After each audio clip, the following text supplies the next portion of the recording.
Don't laugh, don't muck it up. I'm not laughing, Mum laughed. I know, I don't. You muck it up, I've done it twice. Well, I don't care, I'm not paying for it.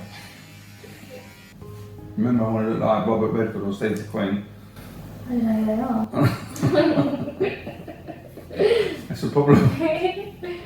Whatever happens in life, whether you make your own luck or you have your own luck, if you have a family, a solid, close, loving family, I think there's not much can go wrong.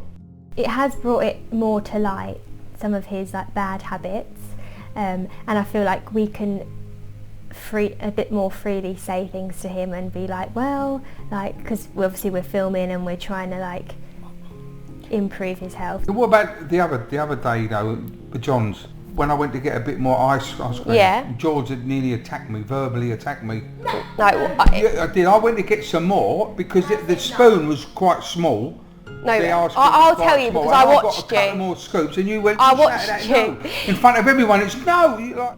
There was a homemade curry, so there was some bread and there was some poppadoms. Straight away, what are you doing? You can't have a poppadom and an arm because that's carbs, too much carbs, and you've got rice. And oh my God, I mean, I'll just come out my work. I want my tea. I don't accept that just because Mum's cutting down the portions very slightly on the carbs, not on the other stuff, it is just mainly on the carbs, that it's going to make, as a result, you're going to go and snack because you were doing that anyway. Right, so we've got salmon, orzo, with vegetables in it. This is something I eat weekly, and I'm trying to get Dad to eat more of the food that I eat. I go to work and then I don't get home till 7 o'clock, 7:30. And obviously being in the industry, in the construction industry, it's not a planned, you don't know what's going to happen. You know, it's got to a point now where I've been told it's affecting other things as well. The last time I was ill with diabetes, where it got out of control, my eyesight goes blurry. That affects me as well. I think to myself, my God, if anything, if your eyesight was to go impaired as very much, then how do you conduct your life and stuff like that? But I know that, eating biscuits, cakes, chocolate when you're a diabetic is not the best thing to eat. I had a meal the other night. I took my blood sugar levels before and after, and they was it's still a bit high. Is 11. So I'm eating it again. But I had pasta with it last time, and I've been told to have the fish and have the roasted vegetables, but not have the pasta and see. This is the meal, roughly see, which is just fish and roasted vegetables. 90 minutes since I had that meal without the pasta. And the reading is 7.1, which is acceptable and a very good reading. So the pasta may have something to do with it. This year there's been a huge change, in the way you have acted and what you've eaten and how honest you've been with your diabetes. When you're sitting there and you're eating them crisps at work or a chocolate bar, or when you're hiding the wrapper in the bin so that you're not seeing, my wife don't see it or my kids don't see it, and you're like 59 years of age, it's a bit sad, isn't it, really, when you think about it, But that's the sort of things you sometimes will do. I'm going to take my blood before I start eating. It's going to be high because I haven't, I've had a couple of snacks and stuff, so I'll just check what it is just to see.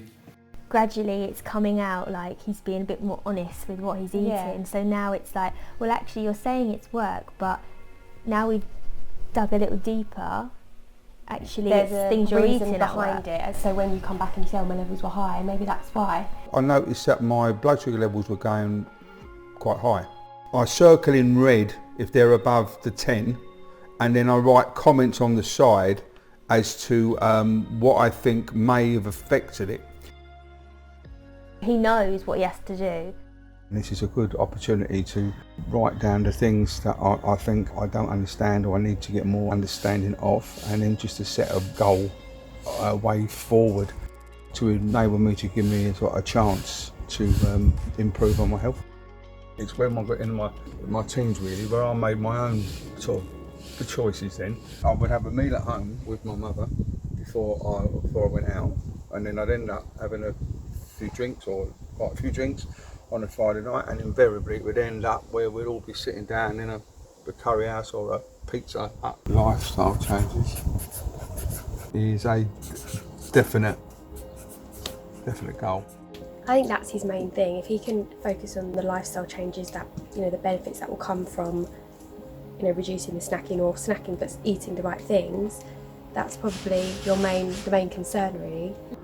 I've recorded it and I've made a note of it in my book about the results I'm getting, and I want to do a proper survey on that to record everything. Got a reading of 9.9 before I go on the bike. I'd like to think I'll be down from that when I finish this cycle, which estimates to be about an hour. Going to 8.9, exercise really helps. We can't do a lot of things in life because it's dictated to by other things.